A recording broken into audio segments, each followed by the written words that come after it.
السلام عليكم ورحمة الله وبركاته. عدنا إليكم وأسأل الله سبحانه وتعالى أن يكون العائد حميد. معكم الأستاذ الدكتور محمد منصور، استشاري الصحة النفسية، ومعكم محمد حموده من أبناء الجامعة الأزهرية. نحن على استعداد تام أي أسئلة إن شاء الله، سواء كانت في الدين أو في الصحة النفسية، وكلانا يؤدي وظيفة واحدة وهي السلامة النفسية للإنسان. وأنا في الفاصل مع الدكتور محمد كنا بنتكلم على حالة الأخت الكريمة ندى، وهو بيقول لي لازم اللي حواليها يعينوها. فقلت له مين اللي حواليها؟ فقال أبوها وأمها.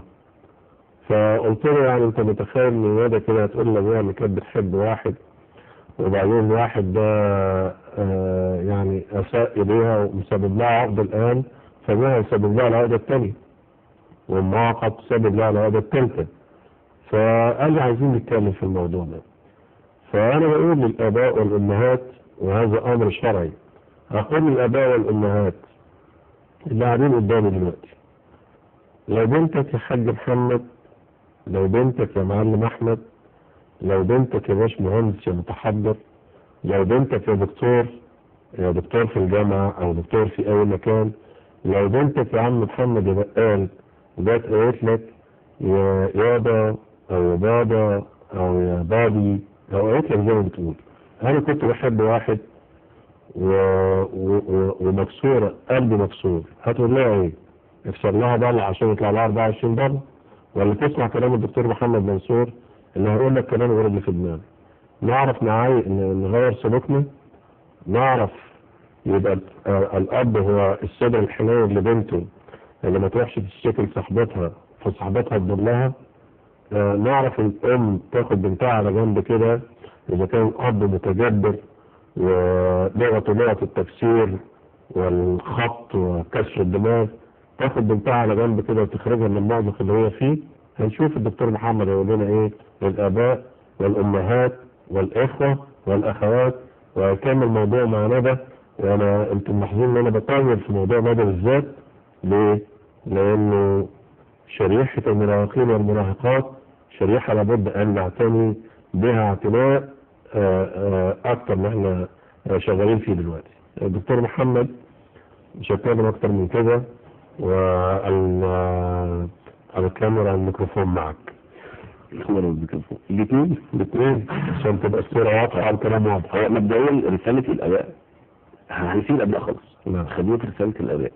الأب النهارده هقولها له تاني، وانا سعيد ان انا بقولها له تاني من قناة الصحة والجمال. بقول لك بنتك او بنتي وبنتك او ابنائنا في علاقات نحن لا نعرفها. لا بنتي وبنتك وبناتنا وولادنا في علاقات نحن لا نعرفها. لماذا لا نعرف؟ لان احنا مش مهتمين بنقول ولادنا، او الولاد بيخبوا خايفين. لازم يخبوا، لازم يخبوا، لان هو احنا في المجتمع النهارده مش هنقول لك ان انا بحب يا بابا او بحب يا دادي فلان. مندوز. النهارده الام اللي بتعرف حاجه زي كده بتدليها على الاب، عشان الاب هيكسر ويضرب زي ما حضرتك اشرت. لكن انا عايز اقول النهارده الاب لما يعرف خدها بصدر واسع. ازيك يا حبيبتي؟ والله يا بابا انا بحب فلان. والله طب قول لي بابا انا عايز اقابله. يا جميل زي الفل. الولد مش هيجي، ولو جه قلتها قبل كده برضه هيجي يقول لك يا عمو بنتك راميه بلاها عليا، يا عمو بنتك بتضايقني، يا عمو انا مش عارف اقول لبنتك انا مش بحبك ازاي. في كلا الحالات انت اظهرت الشخصيه لبنتك، فهتترمي في حضنك وتقول لك يا بابا حقك عليا، انا اسفه يا بابا. يعني انت بتخطئ ندى فانها ما عرضتش الامر على ابوها؟ على طبعا انا مش بتكلم عن الوالدين، انا على كل ندى. وانا النهارده بكلم من هنا كل ندى وكل اب طبعا. بس احنا عايزين نقول يا الابهات انزل لمستوى اولادك. نعم. مش هقول لك ادرس ولا اتعلم، لا، حاول تفهم ولادك، انزل لمستوى ابنائك. النهارده هتعرف تحل المشكله، بكره مش هتعرف. واكيد احنا النهارده يعني مش عايز اقول النهارده في المجتمع اللي احنا فيه والاعلام والكمبيوتر والفيس والتويتر، وانا حضرتك اشرت النهارده علاقات الحب بقت جميله جدا. الرومانسيه والخيال ده خداع، هي كلها خداع. طول ما هو مفيش خطوة ايجابية ان انا اتقدمت لسيادتك او انا جيت لك او انا خدت الموضوع بصورة شرعية، تأكد اخي وتأكدي اختي الموضوع فاشل. ما دكتور هو حاطط الاسم بتاع اللي على الصفحة بتاع صلاح الدين الايوبي فهو متدينة، فعجبها انها تتجوز صلاح الدين الايوبي، والتاني كاتب لها عمرو دياب على الصفحه بتاعته، فهو عجبها قوي انها تعمل علاقه مع عمرو دياب. فهو فعلا الرساله اللي اقدر اقولها لاولادنا بجد اسمعوا كلام الوالدين. اكتر حد عايزك احسن منه كويس بدون رياء وبدون اي كلام الاب والام. يعني الاب والام هي اللي عايزاك كويس، غيرهم اكيد هتبقى في شك في ان هو عايزك كويس. انت حضرتك بتقول كده عشان انت اب واب في نفس الوقت. يعني حضرتك تستمع لكلام الوالدين بنسبة حاليا مؤخرا 99%. وعندك قناة لكلام الوالد والوالدة موجودة الحمد لله. أحمد الله. هذه نعمة. وبندم جدا على اللي ما سمعتوش زمان، فالحمد لله انها موجودة. ويمكن من على الهواء بقول لها انا اسف اللي ما سمعتوش زمان، والحمد لله ببوس ايديها عشان خاطر اللي ما سمعتوش زمان هو اللي زعلت عليه. عشان كده انا حريص ان ابنائي وزمايلي واخواتي لو الام موجودة والاب كنز حاول تستفيد منه. كلامهم كنز، كلامهم ذهب، ومواقفهم ذهب. انا بقول لك النهارده في رساله ثانيه، مش كل اللي هيقولوه هتاخده، لان هم بيكلموك بلغه غير لغتك. زمن غير زمنك، ولادنا طلعوا في زمن غير زمننا، فهنا في خلاف. يعني زي ما قال سيدنا علي. سيدنا علي قال اولادنا ولدوا من زمن غير زمننا. لا تهتموا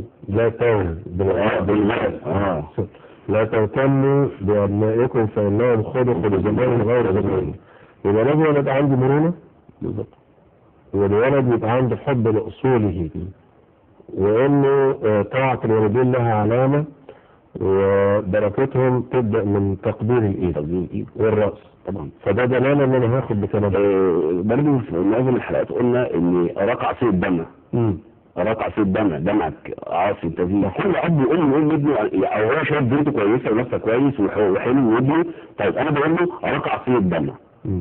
أنا الهوى عليه أمر ليك أو لها، الهوى نفسه ما أمرش عليك ولا لها، فالولد هيرد على أبوه الساعة 7 ويقول له بلى أنا عاشق ولولا وعتني، ولكن مثلي لا يفشي له سرا. لا يزاع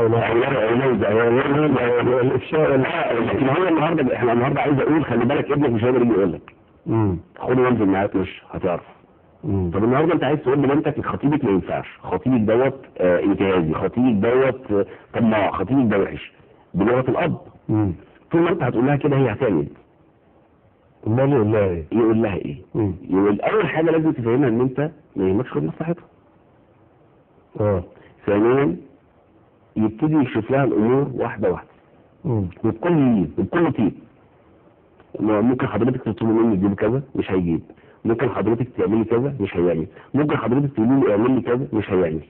بالتالي انت فتحت عينيها على اللي هي مش شايفاه، ولا بالضرب ولا بالشتيمه ولا بالكلام ده، بتواصل الابناء. استاذ مجدي حموده ده منتقل.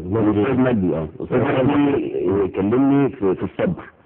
انا كنت هقول له لو انا عطار كنت هقول لك انت او انت عطار المره الجايه ابقى زود الصبر معاك شويه. صحيح. يعني لو انت تعرف عطار زود الصبر شويه. استاذ مجدي هو الصبر بيرجع للهدف، والهدف لازم له خطه، والخطه لازمها اتباع، والاتباع لازم قائد، والقائد لازم اتباع. لا تاني بس رويدا على الاستاذ مجدي وعلى المشاهد. استاذ مجدي انا اقدر اقول لك الصبر جميل، نعم، لكن لازم له فعلا صبر ولازم له خطه وهدف. النهارده انت عايز صبر للشغل، حط هدف كبير للشغل، ان انت تبقى مش موجه، لا ان انت تبقى دكتور موجه، تبقى في اعلى درجه الشغل. بالتالي لازم هو ده اللي هيحفزك للصبر. نعم. لازم خطه، وبعد الخطه لازم ان انت تكون قائد الخطه. نعم. وغير ان انت قائد الخطه لازم يكون عندك اتباع للخطه. نعم. البيت، مراتي، اولادي، هفهمهم انا مستوى الخطه بتاعتي كذا، عايز كذا، هعمل كذا، الوضع صريح، الخطه تتحط.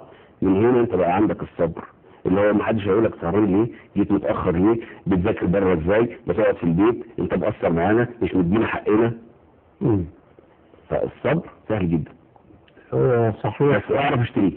والصبر جزء كبير من الإيمان يصل إلى ورب العباد سبحانه وتعالى لازم خطوات الصبر. نعم. رب العباد قال إنما يوفى الصابرون أجرهم بغير حساب. شوف الكلام الجميل، إنما يوفى، ويوفى هنا بمعنى التوفيق. يعني إيه؟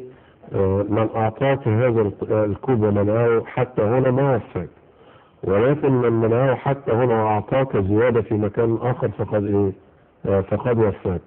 فرب العباد سبحانه وتعالى يقول إنما ودي يسموها أداة حصر وقصر، إنما يوفى الصابرون أجرهم بغير حساب. ولمن صبر وغفر فإن ذلك من عزم الأمور. من علامات قوة الرجل والشدة فيه والقبول عند الله سبحانه وتعالى أن يكون صابرا. ورشدة الصبر التي أولي بها في هذا السؤال يا أستاذ فضيلة الأستاذ الشيخ حموده، أنت تعلم أن الأنبياء ما صاروا أنبياء إلا لأن الله اطلع عليهم فوجدهم في الدرجة العالية من الصبر. أنا رأيت صبر محمد صلى الله عليه وسلم على أهله وذويه، هؤلاء الذين كسروا سنه، وهؤلاء الذين شقوا خداه، وهؤلاء الذين أهانوا التراب على رأسه، وهؤلاء الذين طردوه من مكة المكرمة وباعوا بيته بعد خروجه منه مباشرة، وآذوه في أصحابه وأحبابه، آذوه في أبي بكر، آذوه في عمر، آذوه في صهيب، آذوه في مكاره الحياة متنوعة، وكل يأخذ نصيبا. ولكن هذا النصيب قد تكون أنت مصاب في المال، وهناك من هو مصاب في الصحة، وهناك من عنده بلاء بعدم القبول المجتمعي، وهناك من يبتلى في الزوجة، وهناك من يبتلى في الأولاد، وهناك من يبتلى في الابتلاءات متنوعة، والله سبحانه وتعالى ما نوعها إلا ليفوز الإنسان بجزاء الصابرين الذي قاله ربنا إنما يوفى الصابرون أجرهم بغير حساب. وأنا أعلم إذا كنت حضرتك تتكلم عن الصبر في العمل، فكل عمل فيه رئيس وفيه مرؤوس، وكل مرؤوس يشتد على أتباعه ظنا منهم أن الإدارة بالعسف تنتج، ومعلوم أن الإدارة بالعسف لا تنتج، ولكن الإدارة بالمحبة هي أشد إنتاجا. فألخص كلامي يا أستاذ مجدي، استعن على مكاره الحياة المتنوعة بالقراءة عن الصابرين الأول: إبراهيم وإسماعيل، إسحاق، يعقوب، موسى، هارون، عيسى ويحيى، محمد صلى الله عليه وسلم، يوسف الصديق. تسلى بهؤلاء واقرأ الكتب التي تتكلم على هذه النماذج والأمثلة الربانية، فسوف تجد البلاء هين. أسعد الله أيامك يا أخي مجدي. هل لك من تعقيب أستاذ الحبيب؟ لا، حضرتك وفيت الموضوع بناحية دينية جميلة جدا، ربنا يكرمك. ربنا يكرمك. طيب احنا عندنا بقى عشان ما نزعلش الأخ المعد، عندي السؤال الآتي. تقول الأخت: ندمت على زواجي وأصبحت إنسانة تعيسة. تزوجت بأخي زوجة أخي، بأخ باللغة الدارجة عشان الناس تتصور. تزوجت بأخ زوجة أخي، وهو يود أن أعيش مع أمه وأبيه وأخيه في البادية. أنا بنت المدينة ومستواي الدراسي لا بأس به، ومن أسرة متوسطة وعلى قدر من الجمال، وسبب تعاستي وزواجي كنت إنسانة سعيدة وأصبحت إنسانة تعيسة.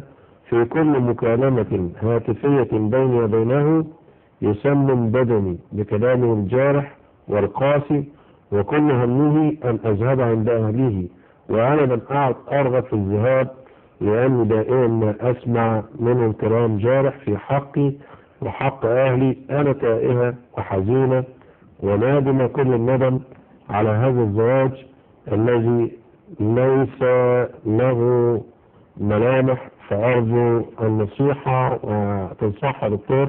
هديك فرصة تفكر، بس مش فرصة كبيرة. هاخد الأستاذ عفاف وارجع لك يكون فكرت وقلت لنا إجابة محترمة. أستاذ عفاف، السلام عليكم. أيوة، عليكم السلام يا شيخ. اتفضل. أيوة. أسمعك بوضوح يا أستاذ عفاف. ايوه لو سمحت، بس ممكن اقول لك المشكله اللي عندي؟ تفضلي. والله يا شيخ انا من فتره كده تعبت والبدايه بتاعتي، ورحت للدكتور راح قال لي عندك حاله من الحاله الرطوبه الشديده. نعم. فانا مش عارفه يا شيخ، بقالي دلوقتي من سنه ونص كده مضطربه ويجيلي صداع وما بنامش ودقات قلبي بتزيد ودايما رجليا بتترعش، فمش عارفه يعني ايه حل المشكله دي؟ ان شاء الله رب العالمين. هل لك من سؤال يا دكتور تسأل في حاجه ولا تفيد بما سمعت؟ فهي جاوبت من قبل البدايه بتقول لك خوف شديد. خوف شديد في البدايه. نعم. انا شديده، انا مش عارفه ده منين، يعني كنت قاعده عادي فبصيت لقيت حاجات زي الحاله دي، فرحت لدكتور مخ واعصاب قال لي ان انت عندك حاله من الهلع والخوف الشديده. لكن ما كانش في اسباب اللي قبلها. هو كان في موقف عادي يعني، بس ما حسيتش ان هو ممكن يعني يخليني اعمل كده، يعني يجي فيا كده. خايفه من ايه الموقف اللي ضايقك قوي كده يعني؟ موقف عادي يا زوجي، يعني مش يعني عادي زي اي مشكله بتحصل، زي اي شيء بيحصل عادي يعني. الخوف والهلع من ايه يا استاذ عفاف؟ انا ما اعرفش والله ما اعرف. خايفه من بكره، خايفه الزوج يسيبك، خايفه على الولاد، خايفه على المال لو يضيع، خايفه من الناس. ايه الهلع؟ سببه ايه؟ والله يا دكتور ما اعرفش، انا كنت قاعده في الحديث مع مرات اخويا، بس لقيت نفسي تعبت كده بس يعني لو كنت لقيت نفسي كده بترعش وخايفه مش عارفه. حضرتك ربة منزل يا فندم؟ ايوه ربة منزل. حاج عفاف. نعم. قل لا اله الا الله. لا اله الا الله 100 مرة كل يوم الصبح اسمعي كلام الدكتور محمد. انت هتقولي لا اله الا الله 100 مرة صباحا، وهتسمع ان شاء الله اجابة الدكتور محمد على كلامك وعلى خوفك، وادعي ربنا ساعد الدكتور محمد. لا نمت يا شيخ خالص، يعني بدي حالة من عدم النوم يعني مش عارفه فيا ايه يعني. ان شاء الله رب العالمين فيكي بلاء بسيط ويعزب بحال الله وقوته، وزي ما قلت لك كده انا وصفه بسيطه خالص، قولي لا اله الا الله صباحا ومساء 100 مرة، وناخذ راي لا اله الا الله صباحا ومساء 100 مرة. واسمع الدكتور محمد بقى، شوف هيقول لك محمد رسول الله 100 مرة. بالنسبة للحاج عفاف، هو الخوف الشديد والهلع هي لازم تخسر خوفها دوت بالمواجهة. يعني وليكن اوكي انا خايف ان الفلوس تضيع، هجيب فلوس مش هتضيع. خايف من الموت، انا قاعد اهو ساعة دلوقتي قاعد اهو ما موتش. يعني هي عايزة مواجهة، لكن هي مقدرة الموضوع بدليل طالما حصل دقات قلب سريعة، وطالما حصل الارتجاف، وطالما حصل الارتعاش، يبقى هو الموضوع عايش جوه العقل سكن خلاص. فلازم تخرج منه. فهتخرج منه طبعا تستعين زي ما حضرتك قلت، وتستعين كمان مثلا بامور زي الرقى الشرعيه، سوره البقره او الكلام ده، اللي هو هي لها نفسيتها ما فيش حاجه. ربما يكون مخيلتها او عقلها راح لاتجاه تاني، او ربما في بعض الاخوه او الاخوات يعني هو كان انا قاعده مع فلانه. لا هو سيادتك الموضوع يا جماعه يا ريت نبعد عن الكواليس الجامده، وما نروحش للاتجاه ده. الاتجاه ده مش سهل. صحيح. مش سهل التفكير فيه، مش سهل العلاج منه، مش سهل يعني. ربما في اختلاط النهارده بين التعب النفسي والنفس والسحر والجن. بيتمسوا فيه. هم يعتبر في وجهتين شبيهتين لا اختلاف بينهما، لكن بلاش لا تخلفي على خوفك. الزم القرآن والصلاة. حاولي تواجهي المخاوف هتبقي زي الفل. يعني تحاول تكسر وتواجه المخاوف، وهاتي صاحبتك وقعدي معاها تاني ومش هيحصل لك حاجه تاني والكلام ده كله. لكن ما تخليش الناس تروح يعني تتغلب على الاسباب اللي تظن انها وقعت او هتخاف منها. طب هيخش عليها حرامي دلوقتي وهو بيقول لك ساعه مش هيخش. يعني كلام موت ما هتصحي الصبح مفيش اي حاجه. صحيح. وربنا يربك الموضوع من الوسواس القهري، هتخش في مواضيع ثانيه فالزميها في البدايه. يبقى خلاص يا استاذ عفاف، الوصفه سهله خالص. تغلبي على المخاوف اللي عندك، وكل شيء في هذه الحياه بقدر. بقدر. اي حاجه تحصل لك بقدر، وكما يقول السبع علماء حارس الإنسان أجله. مين اللي بيحرسني؟ مش واحد ببندقية. مين اللي بيحرسني؟ مش جيش طويل وعريض. مين اللي بيحرسني؟ مش ان انا قاعد قافل الباب بالترابيس. لا لا لا، قد اغلق الباب بترابيس وكرابين وباب فولاذي، وبعدين يصل اليه من يريد ان يفعل به الشر. فاذا يبقى حارس الانسان اجله. اجلك هو اللي حارسك. يعني ايه اجلك هو اللي حارسك؟ يعني انت مش هتموتي قبل ولا بعد الوقت الذي حدده الله سبحانه وتعالى لك. فإذا جاء أجلهم فلا يستأخرون ساعة ولا دقيقة ولا يستقدمون. فإن شاء الله رب العالمين يا أخت عفاف صبري نفسك بنفسك، وهديكي دي الوصفة الآنية بتاع لا إله إلا الله الناس بتستهين بها صباحا. قولي مع لا إله إلا الله الكلام اللي أنا بديت بيه الحلقة: بسم الله الرحمن الرحيم، بسم الله خير الأسماء، بسم الله الذي لا يضر مع اسمه شيء في الأرض ولا في السماء. هذه العبارة البسيطة فيها اسم الله الأعظم، فيها اسم الله الأعظم. ثم بعد ذلك أقرب مكتبة أختنا الكريمة، هاتي بس كتاب قصص، بس قصص نافع، والقصص النافع اللي ينفعك في حالتك دي ويخرجك من هذه الحالة أن ترى أمثلة طيبة. هاتي قصص الصحابة، خلي الزوج المحترم أو واحد من أولادك أو أنت تمشي المكتبة وهاتي كتاب عن الصحابة، واقرأ عن أبي بكر، عن عمر، عن عثمان، عن علي، عن طلحة، فهؤلاء سيخرجونك مما أنت فيه. نعود بقى للأخت زوجها يريد أن تحيا معه في البادية في الفلاحين، عايز يعني الست من المدينة للبادية. هو الراجل عنده كلمة مجتمعية سليمة، ويقول لي النسخة الزوجة نسخة بالكربون من جزء، هي الأصل الثاني. فهو إذا ما ذهب يمينا فلا بد أن تذهب معه، وإذا ما ذهب يسارا فلا بد أن تذهب معه. يعني عندهم المشكلة دي، الراجل اللي متجوز اللي هو الست من القاهرة وهو من المنوفية، أو العكس هي من القاهرة وهو من المنوفية، فهي مش عايزة تروح تعيش حياة الأرياف وحياة الفلاحين الحياة الجميلة دي، وعايزة تعيش جنب أمها أو الكلام ده. الاكتئاب اللي وصل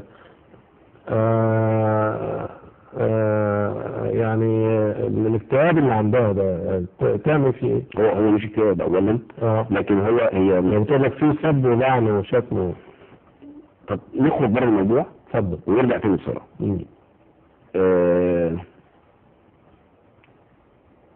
كلامنا هنا في مصر مش ممكن يختلف عن كلام في تونس.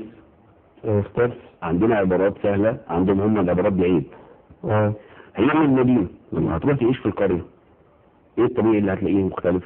العوايد والتقاليد والكلام. صحيح. لو حضرتك ركزت في الرساله هتقول لك هو بيكلمني في التليفون بكلام جارح، ولما بروح عندهم بسمع كلام جارح. صحيح. طب ليه ما نقولش الكلام الجارح دوت؟ ممكن يكون هو مداعبه، هزار، او هو كده او هم كده، ربما هي لا تتفق مع عوايدها او تقاليدها، لكن هنا انا شايف ان هي بتقول هو بيتصل بيا. لا هو حبسني 9 شهور. لا ده المشكله. هو بيقول الكلام ده كلام سن بدني، وفي نفس اللحظه اهلي برضه بيكلموني كلام جارح وحق اهلي. هنا لازم تدخل ارشاد اسري. لست كبيره فاهمه على في القريه او في المدينه، طبعا كان في بيقول لك ست فلانه او سيدي فلان بيحصل بيرشدهم للصح. صحيح. هل فعلا هي تيجي تعيش معاهم هنا؟ هل فعلا مش هتستحمل تعيش هنا؟ هل فعلا لازم احنا نعيش بتفكيرها؟ هي تنزل بتفكيرنا، من هنا تتحل المشكله، لكن سكوتها مش هو حل المشكله. تمام. لازم لازم تخرج من الصندوق بافكارها وتطرحها. وده اسهل حل، لكن هي طول ما هي ساكته هتسمع الكلام اللي انت بتقول عليه جارح. لكن عند الطرف الثاني ممكن يكون ده عادي. يعني لو جبنا الزوج دلوقتي وكلمناه يا حضرتك يا استاذنا نتكلم، لا ده العادي بتاعنا. ده العادي بتاعنا. طبعا انا استندت هنا على اختلاف المدينه بالباديه، وممكن العكس. طيب سؤال ملحق بهذا السؤال، بما تنصح انت تعلم ان المجتمع العربي لا يؤمن بالاستقلاليه بنسبه كبيره. هو يريد ان الولد يتزوج معاه والبنت تتزوج معاه. فمعظم البيوت اللي في العالم العربي الذي يسمعنا الآن بيوت ما يسمى ببيوت العيلة. وهذه المشاكل تقليدية فيها، وكثير من التطليقات التي تتم بين الزوجين بالاحتكاكات الخشنة بين أفراد الأسرة، وخاصة أن هو فرد غريب على البيت لسه متجوزة، وكلهم بيحابوا بعض لأن ده أخ ده أب أم، ولكن زوجة الابن لازم تستحمل ولازم نضغط عليها ونحرق أعصابها. فننصح برضه إيه؟ مين العمدة؟ العمدة من المفروض إنه كبير البيت، رب البيت. صحيح. رب البيت لو ما وزنش الأمور والستات أو السيدات اللي في البيت اتعاملت كلها بمساواة، هنا حصل خلل. نعم. القائد أو اللي بيفهم أو العمدة أو رب البيت لازم يحل الموضوع باحترافية. لو في تأثير هنا يزود هنا، لو في هنا يزود هنا. لكن طبعا مش هننصح الناس كلها انها تثبت العيله تكبر. مش هينفع. وفي نفس الوقت مش هينفع في السيد. وفي نفس الوقت مش هينفع المداخلات، الخناقات. مرات اخوك قالت لي، مرات اخوك قالت دي ضربت ده، الولد الصغير اتضرب، الولد الكبير مش عارف بس مين بقرف. ده اللي بيحصل في مشاكل العيله. فطبعا هنا بتضطر ان احنا نعمل فصل. الفصل بيعمل زعل، الزعل بيبوظ الدنيا. الحل فين؟ الحل في البداية. القواعد الواضحة والصريحة. مفيش حد احسن من حد. الام تقول ده زي ده وده زي ده وده بياكل مع ده وده بيشرب مع ده، فالحل الدنيا اللي توضح. طبعا اكتر من المشاكل اكيد بتجيلك وبتصفصف اللي هو اخويا قال لي وانا قلت لاختي ومراتي قالت لي. ده طبيعي، ده طبيعي، وده اللي مش متعرف عليه هو الطبيعي. هو انا كان نفسي احنا نسال قبل المشاكل ليه تحصل المشاكل؟ لماذا لا نعمل؟ انا عندي سؤال صغير وهساله للساده المشاهدين. انت لما جيت الدنيا كانت المشاكل موجوده ولا ما كانتش موجوده؟ طبعا العائله هي ما كانتش موجوده. نعم. يبقى مين سبب المشاكل؟ الانسان. طب لما الانسان هو سبب المشاكل يبقى انت اصلا ما احترمتش نفسك وذاتك من البدايه وقدرتها ووقرتها ان انت ما تعملش مشاكل. نعم. فسبب المشكله سيادتك انت. سبب المشكله حضرتك. النهارده لما تيجي تقول زي ما احنا بنقولها، انت بتشاور وكلام بتتهم ان هو مقصر وبخيل. طب بص انت شاورت عليه فرع واحد، الثلاثه دول بيشاوروا عليا. نعم. النهارده كلنا كده. النهارده لما اكلم اخويا انت عملت. طب فين اللي انا عملته؟ فين؟ ولو رجعنا من البدايه يا جماعه، يزرعوا عشان تحصدوا. يزرعوا ايه؟ يزرع حب، يزرع ود، يزرع فهم، يزرع علم. تراب الاسره كلها، الناس كلها. ودي قاعده عامه. انت انا النهارده لو استخدمتها عندي هزرع عشان احصد. لو زرعت علم هدرس، لو درست هنجح، ولو نجحت هبقى كذا، هبقى كويس.